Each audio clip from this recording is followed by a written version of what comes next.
Good afternoon সবাইকে। সবাই কেমন আছো? আর এখন আমি যাচ্ছি ক্লাসে। আজকে আছে পরীক্ষা, ক্লাস হবে না, পরীক্ষা আছে, তাই যাচ্ছি। আর মোটামুটি রোদও আছে, মোটামুটি বলতে ভালোই রোদ আছে। ছাতা নিয়ে বেরিয়েছি, বাড়ি থেকে ঘর থেকে দেখা যায়নি, এতটা গরম। পরীক্ষায় যে কি লিখবো নিজেও জানি না। পরীক্ষা দিতে চলে যাচ্ছি, পরীক্ষায় কি আসবে কি না আসবে কিছুই জানি না। তবে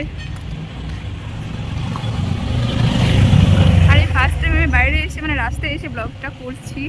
সেরকম কোনো রাস্তায় আমি ব্লগ করি না, একটু মানে নার্ভাস ফিল করছি এখনও, আজকে ফার্স্ট যেহেতু।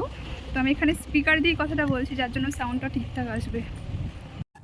আমাদের বাড়ি থেকে এখানে না আমার সেন্টারে আসতে একদম পুরো 10-15 মিনিট লেগে যায়। তো দেখো হেঁটে হেঁটে চলেও আসছি সেন্টারে। এই দেখো আমি আমার সেন্টারে পৌঁছেও গেছি। এই দেখো খুব বেশি একটা দূর না, যার জন্য দেখো হেঁটে হেঁটে চলে আসি, পুরো মুখটু কালো হয়ে গেছে একদম।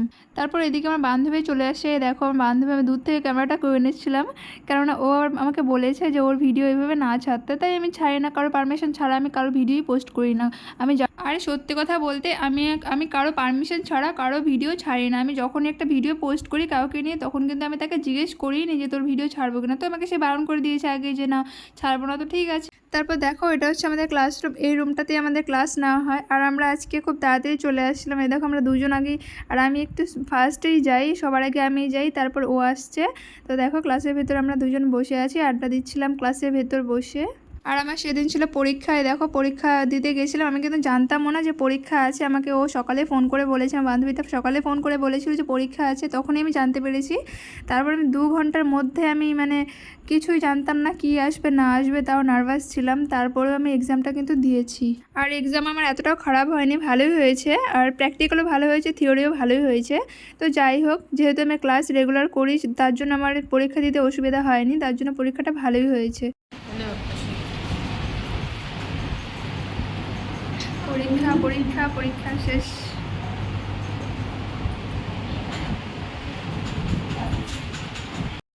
গাইস পরীক্ষা ডান, মানে এক্সাম ডান, পরীক্ষা দিয়ে বেরিয়ে পড়েছি। ওই দেখো আমাদের সেন্টার। লাগাইনি এখন, কেননা এখন এখানে আওয়াজ নেই। যাই হোক পরীক্ষা দিয়েছি, না পড়ে পরীক্ষা দিয়েছি, যথেষ্ট ভালো এক্সাম হয়েছে, এতটাও খারাপ হয়নি, ভালোই হয়েছে। একদম বাজে।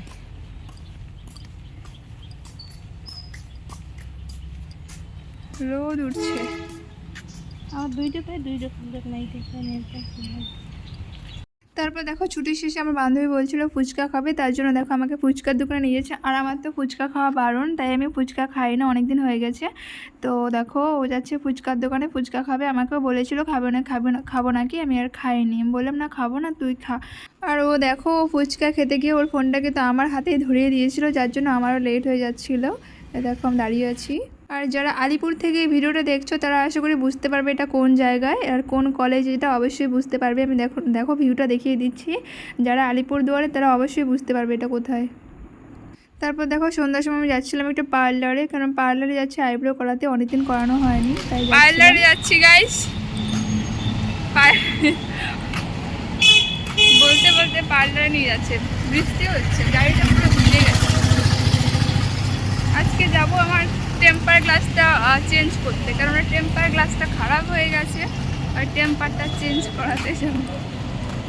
আর তুমি হাসো কেন ব্লগ দেখে? হ্যাবলা বর হাসে, হ্যাবলা। এই দেখো ওর হচ্ছে, আমার বরের হচ্ছে চুল দাড়ি কাটাবে, আর আমি পার্লারে যাব, আমি আইব্রো করব। আমার তো দাড়ি না, এই দাড়ি কাটাবো, তাই না? এখানে ঠিকঠাক আসছে, এখানে সেটা ওই মাইকটা লাগালে ভালো হতো।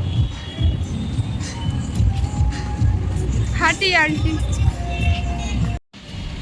গাইস তোমরা বেশি বেশি করে আমার ভিডিওগুলো দেখো, আর যেন খুব তাড়াতাড়ি আমি একটা স্কুটি নিতে পারি। আমার খুব অসুবিধা হয় হাঁটতে, আমার পা ব্যথা হয়ে গেছে আজকে হাঁটতে হাঁটতে। একটা গাড়ি লাগবে, গাড়ি, বুঝতে পেরেছো? একটা গাড়ি না হলে হবে না, গাড়ি মানে একটা স্কুটি হলেই হবে, বেশি কিছু লাগে না, বেশি কিছু লাগবে না, একটা স্কুটি হলেই হয়ে যাবে। খালি তোমার একটু 4টা চাকা থাকে সেটাকে গাড়ি বলে। ও আচ্ছা, গাড়ি বলে না। কথার মধ্যে একটু ভুলভাল হয়ে যাচ্ছে, তোমরা বুঝে নিও। মানে মানে গাড়ি বলতে 4 চাকাকে বোঝায়, এটা আমি এখন বুঝলাম, মানে আমার বর বোঝালো। আর আমার একটা স্কুটি নেওয়ার ইচ্ছা, মানে এইভাবে তাহলে হাঁটতে হবে না। আর যাই হোক, এভাবে হাঁটতে ভালোও লাগে না।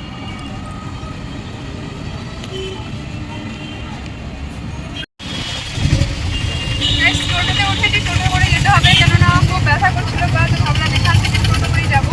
কিছু শুনতে পাচ্ছে কিনা আমি নিজেও জানি না। দেখো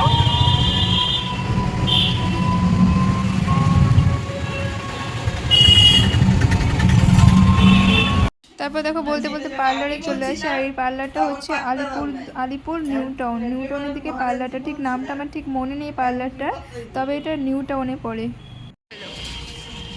বৃষ্টি পড়ছে তো, ছাতাটা মেলো।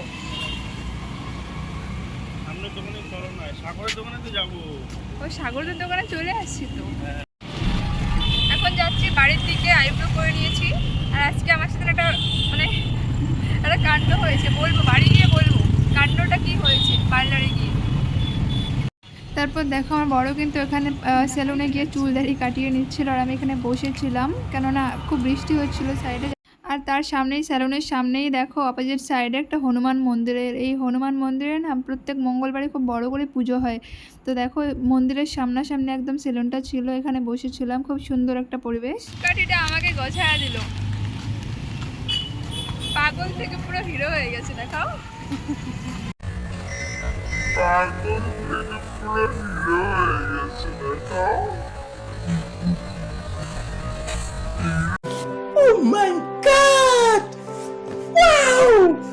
আর এই যে মলটা দেখতে পাচ্ছ, এই মলটা হচ্ছে আমাদের বাড়ির কাছে। মলটা ভীষণ দাম নেয়, আর কালেকশন খুবই ভালো। কালেকশন একবার যদি তোমরা নাও না তাহলে বুঝতে পারবে কতটা ভালো। আমার তো খুবই ভালো লাগে কালেকশন, কিন্তু একটু আমাদের পক্ষে একটু বেশি হয়ে যায় দামটা, যার জন্য যাই না। তো দেখো আমরা কিন্তু বাড়ির দিকে চলে যাচ্ছিলাম। আজকের ব্লগ এতটুকুই। তোমাদের কাছে কেমন লাগলো অবশ্যই লাইক কমেন্ট করে জানাবে। টাটা, সবাই ভালো থাকো, সুস্থ থাকো।